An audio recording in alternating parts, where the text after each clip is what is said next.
Hi again, everybody. I'm Ralph Lawler. Welcome to Clippers basketball. Fires again. Bingo! Oh, me, oh, my. When does a voice become more than a voice? They love this young Clipper basketball team. Hands on the ball. The love. The jam. What a punctuation. What commitment. Umpires are standing in Staples Center in disbelief. When does it become comforting, nostalgic, even resembling a song, taking you back to a time and place when perhaps you first heard it, or perhaps that voice was part of the soundtrack to your favorite team? Clippers bring it in. 5 seconds to go. Tie game. Seatbelts are fastened. Lou Williams for the win. Bingo! For Clippers fans, that voice is Ralph Lawler's. I was in the business for 60 years. Been with the LA Clippers as the broadcast voice, radio or television, since 1978. Hi again, everybody. I'm Ralph Lawler. Welcome to Clippers basketball. Steps into the three ball. Bingo! Lay it up. Oh, me, oh, my. A couple of more years with the Philadelphia 76ers in Philadelphia and the old San Diego team and the old American Basketball Association. So 43, 44 years in professional basketball. And it just seemed like it was time to let somebody else have a shot at it and move up here to the city that we love so much, Bend. Let's talk a little bit about the Clippers. You were with the team for so long. A lot of people may or may not know that the Clippers historically were one of the most losing franchises in the NBA. In more recent time, they've started to have a lot more success. But what's that ride been like being with the team for so long? It's not as much different for me as a broadcaster as it is for the fans. Mm-hmm. It was the losing years were harder for my wife than they were for me. She's like a huge fan. Was a season ticket holder when I met her in San Diego.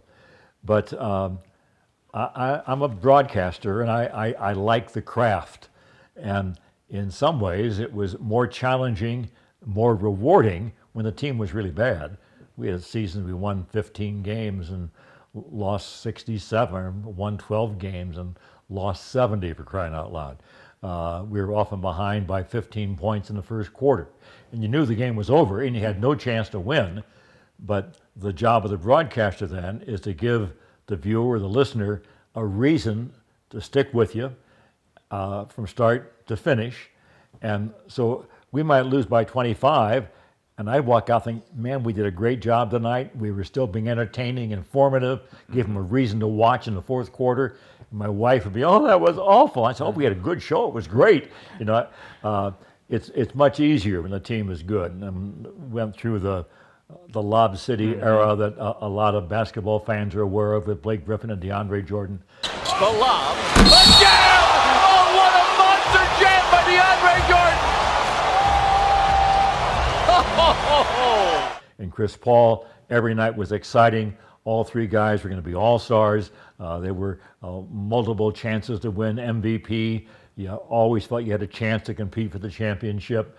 You were fighting for first place in the division.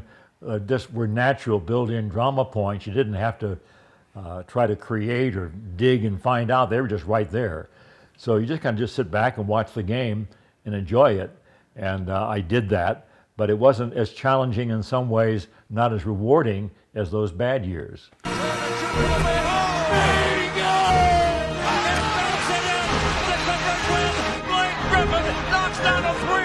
The team gets, the coaches and the players get paid to win. Mm-hmm. I get paid to broadcast. I have no no control at all over winning and losing.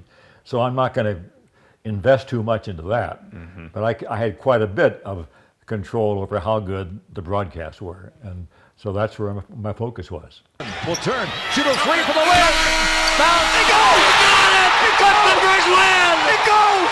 Okay, we'll jump ahead here to 2019 NBA Free Agency. It's been one of the wildest summers.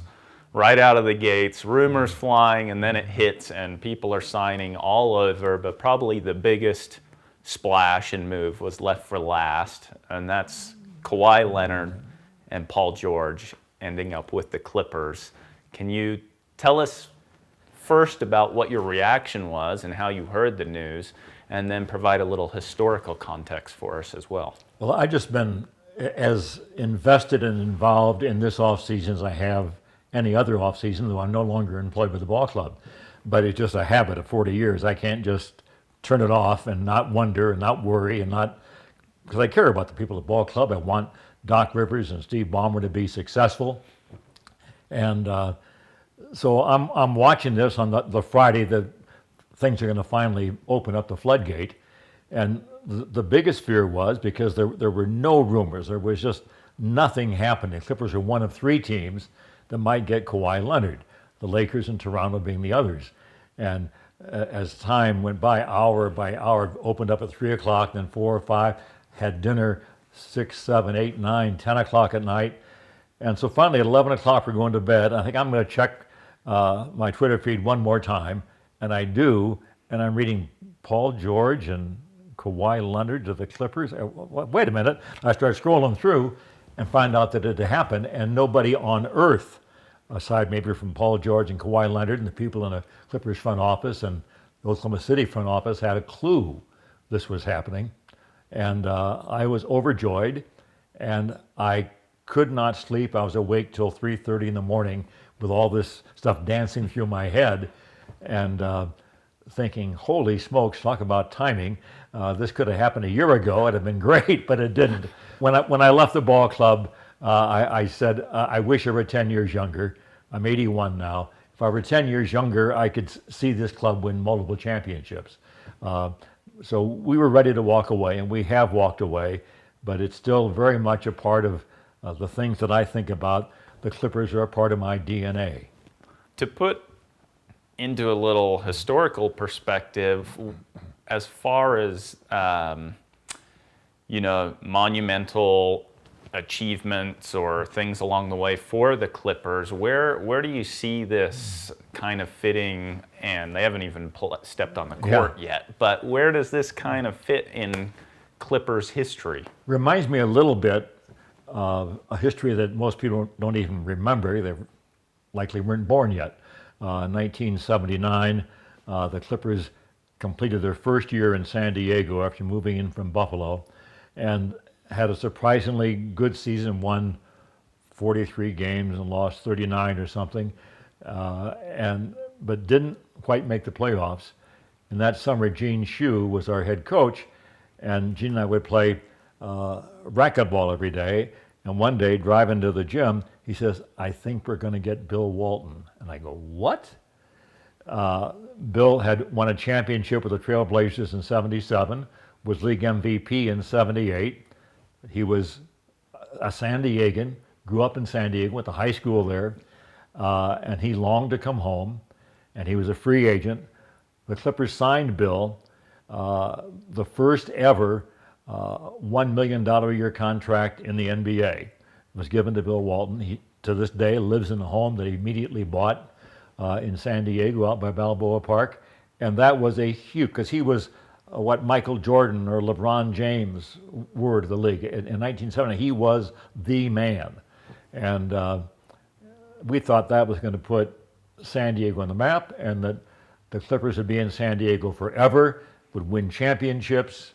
And at the news conference that I kind of emceed, I'm seated with Bill at this little luncheon table after we had both spoken, and he said, I got to excuse myself. I'm going to leave early. And I said, what's wrong, Bill? And he said, I got to get my foot operated on. And I go, oh my God, we did. And that was the first of many, many, many operations on his fragile feet, and he never had the impact that they'd hoped he'd have. But that was that big of an event in San Diego as this is in LA right now. I think this will have a lot better results.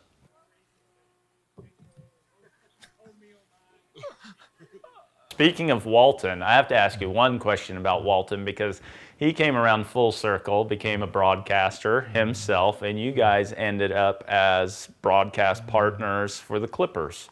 13 years. Yep, and what was that like? Because I think most everyone knows Bill Walton. He's still around broadcasting, and those can be interesting games, college or NBA, you listen to when Walton's on the mic. Well, Bill's been a good friend since I was the 76ers broadcaster the year that they beat us in the finals in 77. So that was my first real acquaintance with Bill. And then, of course, he joined us, and though he was injured all the time, we became fast friends.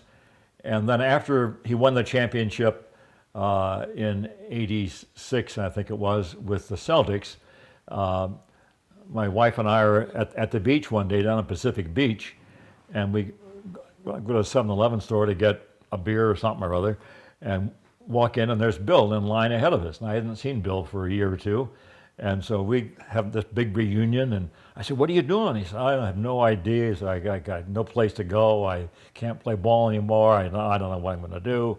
And he had a stutter and a stammer that I won't try to imitate, but it was bad. Mm-hmm. And I said, "You know what you ought to do? You ought to become a broadcaster." And so we had him, and I had him for 13 years, and it was an eye-opening experience because he allowed me to see it's okay to have fun. In town from bingo. From he just helped me realize, let it go, just be there. Let's meet Ralph. Let's have fun. Mm-hmm. And so we had fun in some of the most dismal years the Clippers ever had. Our TV ratings set records they have not matched since. For the win! Bingo! With Bill, it was pretty much must-watch TV. And the highlight of my 40th and final season, Eric, was he came back, worked the final game with me. It was a TV night I'll never forget. This is a night the likes of which I could never have possibly imagined. The big redhead back there, Bill Walton, it's been 20 years or so since we've worked together. He's working with me tonight. I've gotten to say 2 or 3 words in the first half. I'm going to try to get a couple of more in the second half. But it is being reunited with him for this special night is a real thrill. Billy Crystal at his side there helped us get into our broadcast tonight and has been such a great fan. You mentioned the final game as one of the highlights of your career, but are there any other I'm sure there's many, but memorable moments that stand out to you over your long, illustrious career? Yeah, a bunch of them would revolve around this year. We had a rotating cast of second guns working with me all season long as my partners. Guys that I've worked with in the past had Hubie Brown, a Hall of Fame broadcaster and coach. I had Mike Fratello, who had been a long-time partner of mine. We had Billy Crystal come in and working. And this is kind of a funny story, Eric. I'm up preparing for a game early this last season, and our team president, a woman named Gillian Zucker, sits down next to me, said, "Can we talk?" And I, well, sure, but it was very unusual for her to do this an hour before a game. I said, "Yeah, what's up?" She said, "We have a season ticket holder that would like very much to work a game with you." I said, "What do you mean work a game?" She said, "Like be your color person." "You mean for the whole game?" And she said, "Yeah, the whole game from start to finish, pre-game, post-game, whole thing." And I go, "Oh man." I said, "Is this like really important to the ball club?" She said, "Yeah, it is. He really wants to do it. He's been a loyal fan for so long, and he would just love to do this." And I guess so, And I'm thinking, Right. I just couldn't. Unbelievable. It just seemed unprofessional to me and demeaning and all this stuff. And I said, "Okay." She said, "You want to know who it is?" And I said, "I guess so." She said, "Billy Crystal." And I go, "Holy smokers."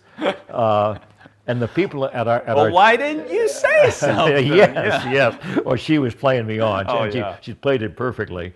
But Billy had hosted Academy Awards like 9 times. The people at Fox Sports think, we ought to have, Corey Maggette or one of our regular guys there too, if they need to talk about basketball. I said, this guy can handle working a game with me. He's done 9 Academy Awards, and he's a huge, huge fan. Been a season ticket holder since 1985.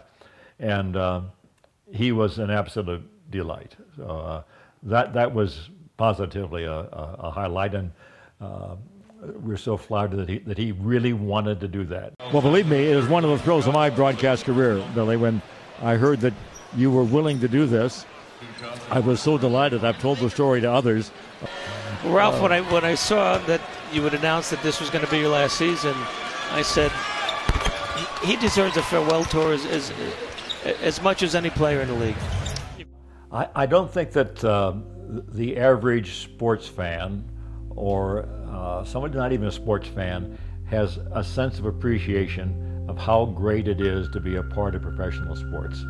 It is a gift from the heavens.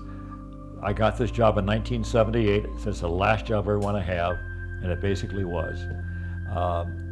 There is just a sense of camaraderie where everybody from the ball boys who get paid with 2 tickets to the game and a bunch of signed T-shirts to the ball players making $30 million a year, to the coaches making $10 or $12 million a year, to all the people in the front office with a wide range of low-paid assistants to high-paid executives. You're all in this thing absolutely together, and you just care so much for how it works. I never saw anything or have known anybody in a different field where you have this total, fully absorbed sense of we are in this together. Win or lose, it's us. And that is really a cool thing to experience. It's a physical game. Oh, me, oh my! A monster jam by Blake Griffin! When does a voice become more than a voice? When it stands the test of time. 6 decades, 3,000 plus games, and becomes synonymous with the very fabric of a team. And to get to do that for 40 years I'm just so lucky.